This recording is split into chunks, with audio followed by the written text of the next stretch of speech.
Hello, and welcome to Around the Political World with John Rothman. We're delighted to be with you. I am your host, John Rothman.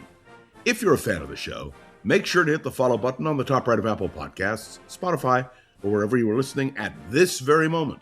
When you hit follow, leave a review or share an episode with a friend. It helps other people discover the show, keeps us going. So I like to point out each and every day, it expands our base. I want to speak with you this morning candidly and frankly, about bigotry. That's right. Let's start out with the rainbow flag being removed by order of the Trump administration from the Stonewall Historic Site in New York. The decision of the Trump administration to remove the rainbow flag is yet another slap at people who have the right to be who they are. Gay people in this country should rise up as one and offer their absolute denunciation of this action by the Trump administration. It is a disgrace, and I expect, living here in San Francisco, that the rainbow flag will continue to fly proudly over the Castro district and in other neighborhoods of San Francisco. This is just another example of the Trump administration's disregard for basic human rights. And by the way, revealing racism and bigotry. Make no mistake, the attitude of the Trump administration was revealed candidly in this action, but also when the president posted on Truth Social the images of Barack and Michelle Obama as primates. There is something fundamentally wrong in this administration. And in a normal time, the American people would rise up in indignation and tell Donald Trump and his people exactly that. I want to speak about something I listened to yesterday. Todd Lyons, the acting head of Immigration and Customs Enforcement, defended his agency's officers before Congress. Did you listen to any of the hearings? Lyons was one of the three heads of agencies implementing President Donald Trump's immigration agenda to testify in that hearing, and I was appalled by their insensitivity and, yes, again, their bigotry. No doubt they are following orders, and so I'm not going to blame them. But one member of Congress said to them, "One day you will be out of office and you will have to face the judgment of we, the people, and history." Lyons was clear that this action of cracking down on immigration is a policy being implemented by the Trump administration. "Let me," he said, "send a message to anyone who thinks they can intimidate us. You will fail," said Lyons. He blamed elected officials and protesters. Did you get that? Elected officials and protesters for escalating rhetoric that he said endangered his officers. Let me point out to you that Lyons, who at various points declined to comment directly on the killings of two U.S. citizens, said his office would not be deterred. "We are only getting started," he said. May I tell you my deep and profound concern for what is happening today in terms of immigration. It does not mean that I favor or anyone favors illegal immigrants or violent people being in this country, but I am sick and tired of Donald Trump repeating the canard that these are people deported from their home countries, from insane asylums, and from prisons. You and I know that is not true, and I believe that the administration needs to be held accountable. I want to speak for a moment about the Epstein cases. Commerce Secretary Howard Lutnick has acknowledged that he met with Jeffrey Epstein twice, even went to the island, right? And yet, he refuses to resign, and Donald Trump backs him 100%. 100%. There is something seriously wrong in Mr. Lutnick continuing as Secretary of Commerce. He may be a close friend of the president's, but in normal times, Lutnick would be out. And the arrogance of power, well, it's astounding to me. And more than that, the Trump administration is expected this week to revoke a scientific finding that has long been the center pole of U.S. action to regulate greenhouse gases and their emissions and to fight climate change. This is clear. The White House is going to act. And this is important. The Environmental Protection Agency will issue a final rule rescinding a 2009 government declaration known as the Endangerment Finding Act. That Obama-era policy determined that carbon dioxide and other greenhouse gases were a danger to public health. Do you understand that? Do you understand how dangerous this is? A White House official naturally speaking on conditions of anonymity because they were not authorized to speak. Well, they're saying this is absolutely being implemented. This would be a tremendous blow, considering the increasingly severe effect of climate change, deadly floods, extreme heat waves, catastrophic wildfires, and other natural disasters, not only in the United States of America, but around the world. There are going to be legal challenges. But do you understand? There seems to be little we can do. The Environmental Protection Agency, which should be speaking out, was not willing to address this issue of when the finding would be revoked, and in fact was very defensive. Remember that Donald Trump has called climate change a hoax. Remember that, please. And this is what we can expect. May I tell you that I am a little bit surprised that Lee Zeldin, a former Republican congressman who ran for governor of New York, who was chosen by Donald Trump to lead the EPA, well, he's criticized his predecessors in Democratic administrations, saying they were, quote, willing to bankrupt the country in an effort to combat climate change. Lee Zeldin is a smart guy. He should know better, but he doesn't. I want to speak about yet another issue.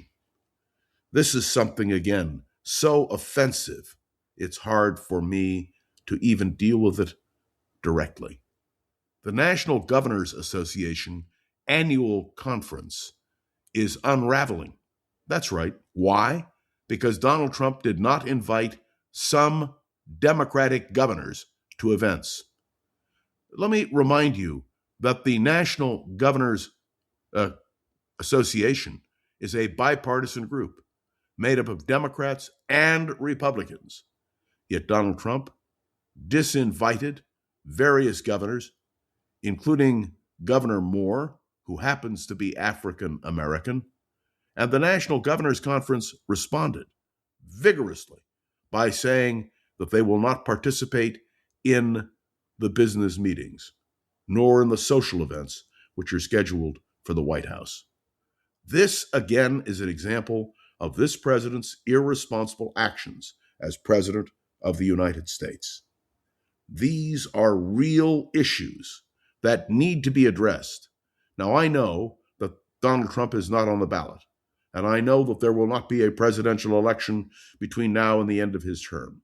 I realize that we are stuck, if you will, with this president. But we have midterm elections, and the American people must deliver a message on Election Day that this conduct is absolutely not acceptable. I want to turn to one foreign policy question that I did not address yesterday. I received some criticism from some of you about it, and that is the question of Iran and the talks going on now over their nuclear development. The U.S. has increased its military presence in the Middle East, including sending the aircraft carrier USS Abraham Lincoln, which we've discussed previously, to pressure Iran into an agreement. The Iranians say no, they are going to control their own nuclear development, and that's all there is to it.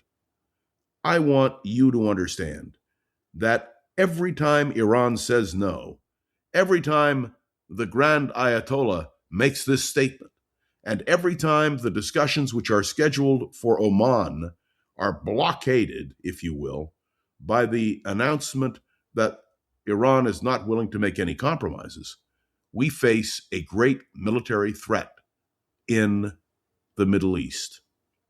The Iranians are already going to their Arab and Muslim brothers and sisters and saying, if the White House decides to attack us, if Washington hits us, we will need your backing. And there is, may I tell you, an increasing tension in the Middle East over this reality. This is not an easy podcast. There are so many issues to address, so many things going on. And yet, I feel compelled to point out that in every story that I have reported this morning, that I have commented on this morning, the issue is Donald Trump. It's not low-level administration functionaries. It's an administration that is being run by Donald Trump. And yes, the people around him in the White House. Who is president of the United States matters. We are approaching President's Day next Monday. And although everybody will be taking 3-day weekends, I want to indicate to you that what I'll be thinking about is the power of the presidency. There should be, and I've said this before and I want to say it again with added emphasis, there should be a balance of power. There should be checks and balances. This administration should be checked by Congress and by the Supreme Court. Let me point out that Congress seems now, in minor ways, to be developing a backbone. The question of tariffs has come up, and the Republicans are not happy about tariffs. And the Supreme Court of the United States is about to rule on the tariff question. And so, theoretically, potentially, there is a check and a balance on this president. But it will require Speaker Johnson and the Republicans in the House of Representatives and the Republicans in the United States Senate to just stand up and say no. It will require the Supreme Court to rule on the tariff question on what should be a clear and evident constitutional issue, that a president does not have the power to unilaterally impose tariffs. I am hopeful. I believe that in the end, the constitutional balance will prevail. But I want to point out to you that these are treacherous times. Not only that, the news cycle moves so quickly that a story that is a major headline one day retreats into the background another day. Our attention span when it comes to these issues, well, not the best. So whether you're dealing with the Stonewall flag in New York, or you're dealing with a climate change policy by the administration, or you're dealing with the National Governors Conference and the question of the White House meeting, and if you care about the Epstein business and Lutnick refusing to be conciliatory in any way, well, all of these things matter. All of these things impact us. And I want to point out to you, it all goes back to one individual who is the one who articulates American policy, whether it's foreign policy, domestic policy, climate policy, even the policy of who can come to the White House. These, my friends, are serious times. And the fact is that we need to be more aware, more in tune, more willing to speak out. Otherwise, Donald Trump gets away with a lot of stuff that, frankly, he shouldn't. So I am now looking to the Supreme Court and to the Congress to stand up and just say no. Will they have the courage to do it?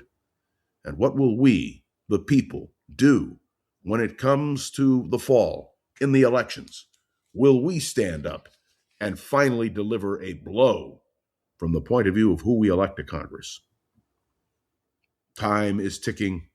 The urgency is growing. And my friends, I hope we're up for it. Thanks for tuning into another episode of Around the Political World with John Rothman. I'd love to hear your thoughts on today's episode. You can write a review on Apple Podcasts, drop a comment on YouTube or Spotify, and click any of the links in the show notes to connect with me on social media. Take advantage of those possibilities for our question and answer session on Friday. Remember, we will do an extended podcast where I will answer your questions. Please include your name. I want to be able to say, John in San Francisco asked me this question. I want to be able to respond.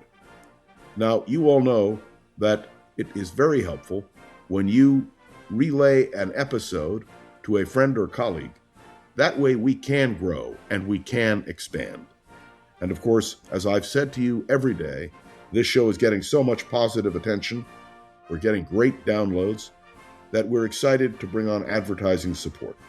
We believe this will help us to create more opportunities for Around the Political World with John Rothman.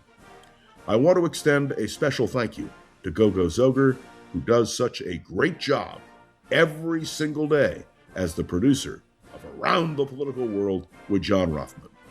I'll be back tomorrow. Let's hope the news is better. Right? Right. See you then. If you like the show, please take a moment to rate, review, and subscribe. It really does help the show to grow. Thank you for listening.